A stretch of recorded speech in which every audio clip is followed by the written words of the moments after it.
श्रोतेहो नमस्कार. आज बँकांकडून उद्योगांना केला जाणारा पतपुरवठा याविषयीची माहिती आपण घेणार आहोत. ही माहिती देण्यासाठी आपल्याकडे आल्या आहेत भारतीय स्टेट बँक ओरोस या बँकेचे शाखा व्यवस्थापक रोहित सोनकवडे सर. सर, आमच्या आकाशवाणी केंद्राच्या स्टुडिओमध्ये आपलं मनपूर्वक स्वागत आहे. नमस्कार. नमस्कार सर, पतपुरवठा करण्यासाठी कोणकोणती कागदपत्रे आवश्यक आहेत? नमस्कार श्रोते हो. बँकेत जेव्हा एखादा लोन मिळतं किंवा म्हणजे पतपुरवठा देतो तेव्हा नॉर्मल जे कागदपत्र आहेत, तुमचं म्हणजे ओळख चिन्ह, पॅन कार्ड आणि आधार कार्ड हे खूप महत्त्वाचे आहेत. पॅन कार्डमध्ये तुमचा फोटो असतो आणि त्यामुळे तुमची जी ओळख आहे ती होते. आधार कार्डमध्ये तुमचा पत्ता असतो. जनरली आम्ही लोक जेव्हा बँकमध्ये येतात तेव्हा आम्हाला हे समजतं की ज्या लोकांना लोन हवं आहे ते लोक ब्रांचमध्ये येत नसतात, दुसरी लोक असतात. ही जी लोक आहे ती म्हणजे मध्यस्थी असतात. मला लोकांना हे सांगायचं आहे, जेव्हा तुम्हाला लोन हवं असेल तेव्हा तुम्ही मध्यस्थींकडे न जाता डिरेक्टली तुम्ही ब्रांचमध्ये येऊ शकता आणि शाखेतले जे अधिकारी आहेत त्या लोकांशी संपर्क साधू शकता. बरोबर सर. सर, सध्या शासनाकडून छोट्या मोठ्या उद्योगांना प्रोत्साहन देण्यासाठी अनेक योजना राबवल्या जातात.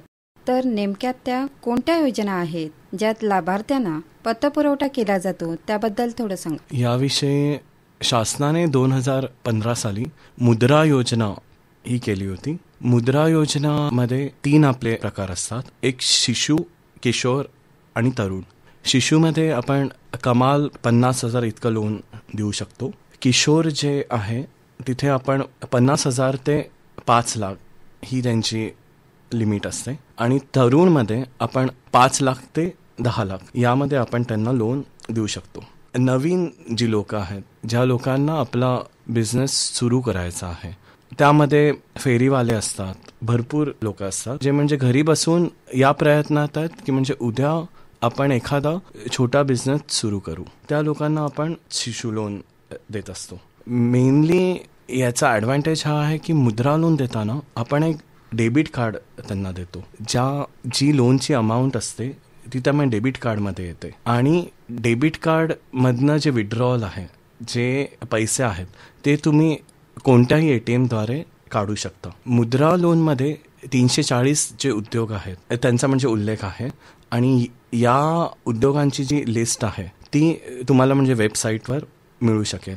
मी लोकांना आज हे सांगू इच्छितो की कुठल्याही व्हॉट्सअप फॉरवर्ड असेल त्यावर विश्वास तुम्ही ठेवू नका, कारण सध्याचं जे युग आहे ते रोबोटिक्सचं युग आहे. त्यामुळे जर तुम्हाला एखाद्या योजनेची खात्री समजा करायची असेल तर तुम्ही सरकारी वेबसाईटमध्ये जा किंवा एखादी बँक आहे त्याच्यामध्ये संकेतस्थळ जे आहे तिथे जाऊन तुम्ही जी इन्फॉर्मेशन आहे ती वाचू शकता. या मुद्रा लोनचा जो उद्देश आहे तो स्थानिक रोजगार निर्मिती, स्वयंरोजगार आणि आर्थिक सक्षमीकरण हा आहे. तर या योजनांसाठी पण सबसिडी असते का? सबसिडी ही प्रत्येक लोनसाठी असते. शासनाच्या ज्या योजना आहेत त्यामध्ये मेनली अनुसूचित जाती जमाती, अपंग, महिला, इतर विभक्त जाती म्हणजे VJ, NT आणि अल्पसंख्याक म्हणजे मायनॉरिटीचा जो ग्रुप आहे त्यामध्ये सबसिडी असते. सबसिडी ही प्रत्येक योजनासाठी वेगवेगळी असते. जनरली सबसिडी ही 25% ते 75% समाविष्ट आहे. सर, त्यात ग्रामीण आणि शहरी असे काही असतं का? ग्रामीण शहरी म्हणजे रिसेंटली आपल्याकडे CMEGP आणि PMEGP या 2 ज्या योजना आहेत त्या म्हणजे सरकारने सुरू केलेल्या आहेत. या योजना म्हणजे मुख्यमंत्री बेरोजगारी योजना आणि पंतप्रधान बेरोजगारी योजना. हे खूप जणांना सध्या माहिती नाही आहे, पण 21 मे 2025 रोजी जे GRचं म्हणजे पत्रक आहे त्यामध्ये या योजनेमध्ये भरपूर जास्त चेंजेस झालेले आहेत. सबसिडीबद्दल जे अनुदान जे मिळतं त्याबद्दल मी हे सांगू इच्छितो की ग्रामीणमध्ये तुम्हाला सबसिडी ही नेहमी जास्त मिळते. जर अनुसूचित जाती जमाती, अपंग महिलांचा जो ग्रुप आहे त्यासाठी ग्रामीणमध्ये 35% तुम्हाला सबसिडी मिळते आणि जो म्हणजे इतर वर्ग आहे त्यासाठी तुम्हाला 25% सबसिडी मिळते. जर तुम्ही शहरी भागात येत असाल तर जो ग्रुप आहे अल्पसंख्याक आणि बाकीचे मी आधी सांगितलं होतं त्यामध्ये तुम्हाला म्हणजे 25% सबसिडी मिळते.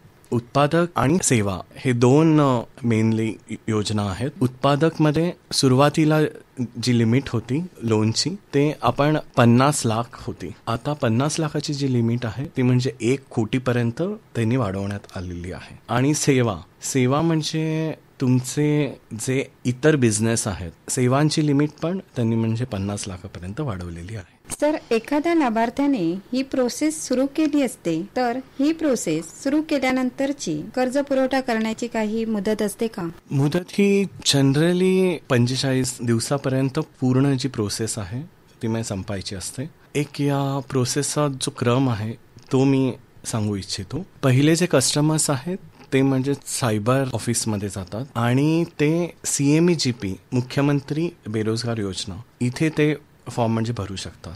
आजकाल खूप मी लोकांकडनं हे ऐकतो की म्हणजे बँकेत खूप जास्त गर्दी होते. बँकेतले जे अधिकारी आहेत ते एक्झॅक्टली सांगत नाहीत की कुठले डॉक्युमेंट्स मला लागतात एखाद्या लोनला. तर त्यांना मी हे सांगतो की जिल्हा उद्योग केंद्र म्हणून प्रत्येक ठिकाणी जे कलेक्टर ऑफिस असतं तिथे जिल्हा उद्योग केंद्र पण असतं. आता प्रॉब्लेम असा येतो मी जितके लोकांना ओळखतो जिल्हा उद्योग केंद्रामध्ये त्या लोकांना लोन द्यायचं असतं आणि बऱ्याच लोकांना लोन घ्यायचं असतं. पण हे लोक एक दुसऱ्यांना कधी भेटत नाहीत आणि त्यामुळं लोन मध्ये दिलं जात नाही किंवा लोनमध्ये मी डिले होतो. आता एकदा ह्यांनी सायबर कॅफेत फॉर्म भरला तर तो जो फॉर्म आहे तो म्हणजे बँकेत येतो. तो पुन्हा जिल्हा उद्योग केंद्राकडे जातो. जिल्हा उद्योग केंद्र एकदा पूर्ण म्हणजे पाहतं की यांना कुठलं लोन हवं आहे आणि त्या लोनची जी अमाऊंट आहे मग ती मग डिसाईड होते की किती पाहिजे, 50,000 पाहिजे का 5 लाख पाहिजे. आम्हाला मेनली असा अनुभव येतो लोक म्हणतात की फक्त आम्हाला लोन हवं आहे पण एक्झॅक्टली किती रक्कम आणि म्हणजे कशासाठी पाहिजे. एखाद्या हॉटेलसाठी समजा त्यांना 4 लाख किंवा 10 लाख रुपये हवे असतील तर आमची एवढीच इच्छा आहे की या 4 लाखाचं जे बायफर्केशन आहे की एक्झॅक्टली लोकांना सांगता यायला पाहिजे. पण मी जेव्हा लोकांना विचारतो 2 लाख किंवा 3 लाख कुठल्या गरजांसाठी हवे आहे तर ते त्या लोकांना सांगता येत नाही. तर मला लोकांना इतकं सांगायचं जर तुम्हाला लोन हवं असेल तर तुम्ही कुठला बिझनेस करणार, तुम्ही काय करणार, तुम्हाला किती खुर्च्या पाहिजेत, किती टेबल पाहिजेत या पूर्ण माहिती आहे ती तुमच्या डोक्यात म्हणजे फिट पाहिजे. मग आम्ही कितीही लोन तुम्हाला देऊ शकू कारण तुमची जी मुलाखत होते बँकेत त्या आधारेच आम्ही एखादा जो अधिकारी आहे त्याला म्हणजे वाटतं की आपण त्यांना लोन देऊ. अजून मला हे सांगायचं आहे की आम्ही लोकांचा म्हणजे सिबिल चेक करतो. इथे ग्रामीण भागात खूपदा असं होतं की सिबिलमध्ये लोकांना एक्झॅक्टली हे माहीत नसतं की आपण कुणाकुणाला आधार कार्ड आणि पॅन कार्ड देत आहोत. सिबिल लोकांचा मी आता 2 ते 3 वर्षापासून मी चेक करतोय की लोकांचे सिबिल यामुळे कमी झालेत की काही पतपुरवठा करताना ते गॅरेंटर म्हणून आहेत पण ते लोकांना माहीत नाही आहे. तर कुठेही तुमचे आधार कार्ड आणि पॅन कार्ड असेच देऊ नकात कारण हा हल्ली सायबर क्राईमच्या दृष्टीने पण खूप मोठा मुद्दा झालेला आहे. सर, ज्या उद्योगांसाठी बँकांकडून पतपुरवठा केला जातो त्यासाठी काही प्रशिक्षण आवश्यक असतं का? प्रशिक्षण लागतं आणि ते सरकारमध्ये देते पण. उत्पादक जे आहेत ज्यांना मॅन्युफॅक्चरिंगचा बिझनेस करायचा त्यांना सरकारतर्फे 1 कोटीचं लोन मिळतं. त्यांना मिटकॉन जी कंपनी आहे ती सरकारच्या सेवेअंतर्गत त्यांना म्हणजे 12 दिवसाचं ट्रेनिंग मिळतं. आणि जे सेवामध्ये आहेत जे म्हणजे सर्व्हिस इंडस्ट्रीमध्ये आहे त्यांना 6 दिवसाचं लोन मिळतं, 6 दिवसाचं प्रशिक्षण. तर त्यामुळे या 12 दिवसाचा जो कोर्स आहे तो हा कोर्स आहे तुम्हाला जो बिझनेस आहे तो कुठून स्टार्ट करायचा आणि कुठून घेऊन जायचा हे पूर्ण तुम्हाला ते 6 ते 12 दिवसामध्ये सांगतात. जस्ट एखादं उदाहरण मी इथे देऊ इच्छितो. एखाद्याला समजा म्हणजे मासेमारीचा बिझनेस करायची इच्छा आहे. इथे फक्त म्हणजे मासेमारी महत्वाची नाहीये. मासे जेव्हा ते पकडतील आणि तर त्याचं स्टोरेज पण खूप महत्वाचं आहे. ते स्टोरेज करण्यासाठी त्या स्टोरेजमध्ये वेगवेगळ्या मासांची जे स्टोरेजचे दिवस आहेत ते वेगवेगळे असतात. ते सगळी जी माहिती आहे ते या प्रशिक्षणामध्ये दिली जाते. सर, प्रधानमंत्री रोजगार हमी योजना आणि मुख्यमंत्री रोजगार हमी योजना या 2 योजना उद्योजकांसाठी राबवल्या जातात. शासनातर्फे या योजना नेमक्या काय आहेत आणि या 2 योजनांमध्ये काय फरक आहे? फरक सुरुवातीला भरपूर होता. मुख्यमंत्री बेरोजगार योजनाचं जी एज लिमिट आहे, वयोमर्यादा आपण म्हणूयात, ती 18 ते 45 वर्ष होती.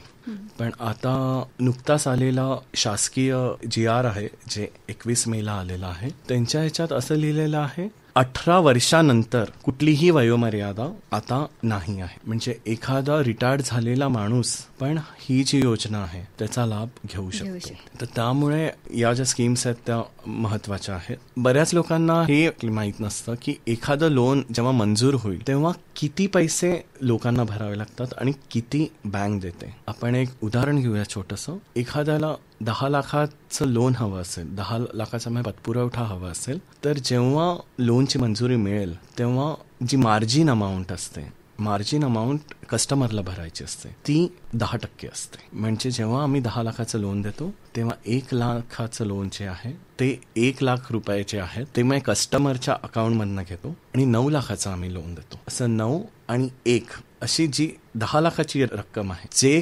कस्टमरने थर्ड पार्टीकडनं जे मटेरियल घेतलंय, ज्या गोष्टी विकत घेतल्यात, आम्ही त्या लोकांच्या अकाउंटमध्ये हे पैसे ट्रान्सफर करतो. सर, या योजनांसाठी सबसिडी मिळते का?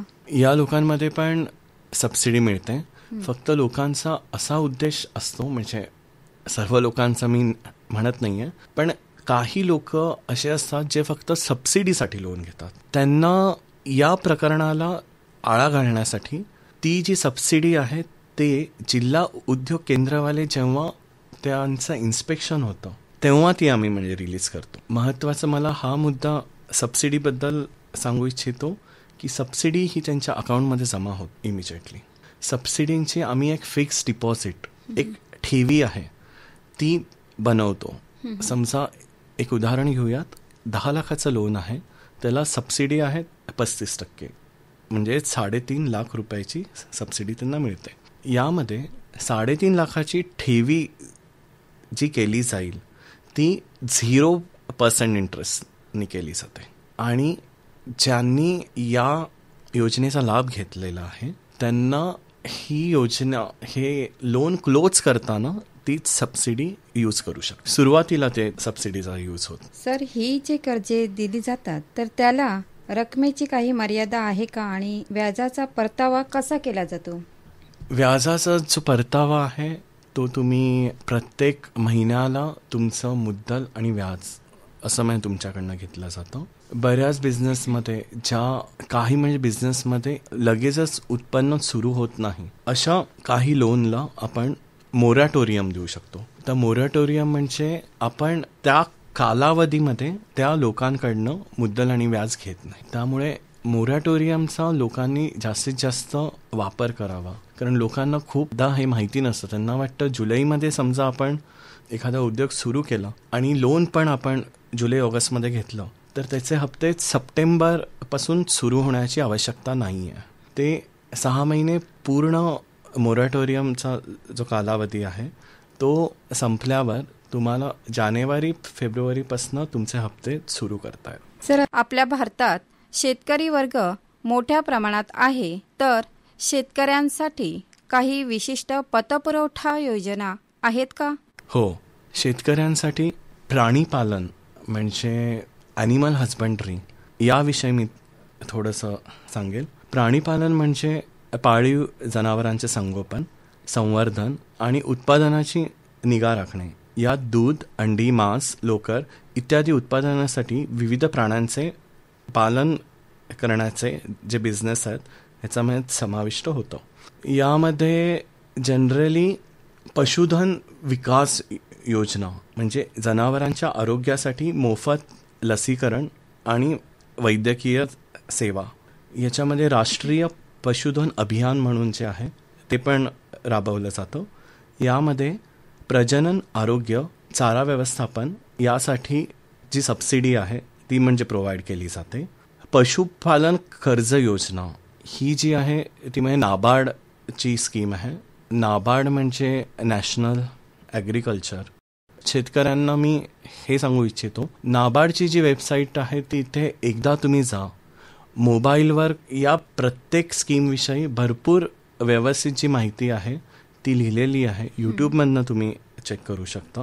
कृषी विज्ञान केंद्र म्हणून एक आहे, त्यामध्ये तुम्हाला प्रकल्प अहवाल सेवा ह्याची जी माहिती आहे ती मिळू शकतो. आणि मी जसं आधीच म्हटलं होतं की आत्ताचं जे युग आहे ते तंत्रज्ञानाचं आहे, त्यामुळे प्ले स्टोअरवर तुम्ही पशु मित्र म्हणून एक ॲप्लिकेशन आहे, ते सरकारी सेवा मिळवण्यासाठी ज्या म्हणजे ऑनलाईन सुविधा आहेत त्या तुम्हाला यामध्ये मिळतील. सर, किसान क्रेडिट कार्ड आजकाल अनेक शेतकरी काढतात आणि ते या अंतर्गत बँकांकडून कर्ज सुद्धा घेतात. पण याची एक महत्वाची गोष्ट आहे की तुम्ही 1 वर्षाच्या मुदतीमध्ये ते कर्ज पूर्ण त्या बँकेमध्ये भरायचे आहे आणि पुन्हा तुम्ही त्या कर्जाची उचल करू शकता. बरोबर आहे. ह्याच्यात मी हे सांगेल की कुठले डॉक्युमेंट्स इम्पॉर्टंट आहे. जो आपला पहिला जो क्वेश्चन होता, लोकांना असं वाटतं की 7-12 मधली जी जमीन आहे ती म्हणजे आपल्या नावावर असली तर आपल्याला किसान क्रेडिट कार्ड मिळतं. पण मी सुरुवातीला जे सांगितलं होतं की कस्टमर्स आणि बँकेचे अधिकारी ह्यांच्यातली म्हणजे दरी जी असते तो म्हणजे नॉलेज गॅप असतो. कारण सरकारची जेव्हा आमच्याकडे त्यांचं म्हणजे पुस्तक येतं, त्या पुस्तकात असं असतं की काजू, आंबा या झाडांसाठी प्रत्येक झाडांसाठी जो रेट आहे तो म्हणजे ठरलेला असतो. तुम्ही 7-12वर जेवढी झाडे दाखवलेली आहे, तलाठीकडून ते लिहून घेतात, जेवढी झाडे दाखवली आहेत त्यानुसार त्यांना लोन मिळतं. याबद्दल एक मला सांगायचं की 1,60,000 पर्यंत कुठलंही तारण, कोलॅटरल म्हणतात, ते तुम्हाला ठेवावं लागत नाही. 1,60,000च्या वर जर तुम्हाला लोन हवं असेल तर आम्ही कस्टमर्सकडून जे तारण आहे ते घेतो. अच्छा. बँकेतर्फे मी याआधी जे सांगितलं होतं, एक महत्त्वाचं लोन आहे. जनरली ते महिला सक्षमीकरणासाठी मी सांगू इच्छितो. SHG म्हणून एक लोन आहे, सेल्फ हेल्प ग्रुप, स्वयंसहाय्यक जी योजना आहे, त्या योजनेत ही 50,000 ते 10 लाख रुपयापर्यंत लोन मिळू शकतो. हा जनरली यासाठी केलेला आहे कारण आपण बघतोय महिला सक्षमीकरण जो विषय आहे तो म्हणजे शहरी भागात खूप होत आहे. ग्रामीण भागात इतकं अजून लोकांना माहिती नाही आहे. पण आज जर तुम्ही विचार केला तर ग्रामीण भागातच लोणची, मुरंबे आणि कुरड्या आणि पापड हे होतात, शहरीकरणात ते होत नाही. आता ज्या ग्रामीण महिलांना इतकं माहिती आहे तर ते सर्व शहरात आणि वेगवेगळ्या ग्रामीण भागांमध्ये पोहोचवणं पण खूप महत्त्वाचं आहे. त्या लोकांसाठी आम्ही स्पेशली स्वयंसहाय्यक हे जे लोन आहे ते म्हणजे देत आहोत. याचा व्याजदर प्रचंड कमी असतो. इवन या लोकांना सरकारमधनं जे अनुदान आहे तेही मिळतं. फक्त यामध्ये एक अशी आवश्यक गोष्ट आहे की तुम्हाला 6 महिन्याची जी बचत आहे ती म्हणजे करायची. म्हणजे 10 जण एकत्र येऊन 2-2 हजार किंवा 5-5 हजार असे रुपये ते म्हणजे गुंतवणार आणि त्याच्यातली थोडी थोडी बचत. कारण मी महिला घरात जेवढी म्हणजे बचत करतात तेवढं मी अजून कुणाला बचत करताना बघितलं नाही आहे.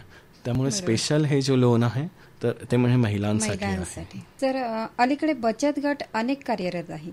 बचत गटांमधल्या महिलांना यामध्ये प्रशिक्षण घ्यायचं असेल तर काय योजना आहेत का? So SHG self help group म्हणजे स्वयंसहायता गट, जे महिलांचा आणि पुरुषांचा जो छोटा गट असतो.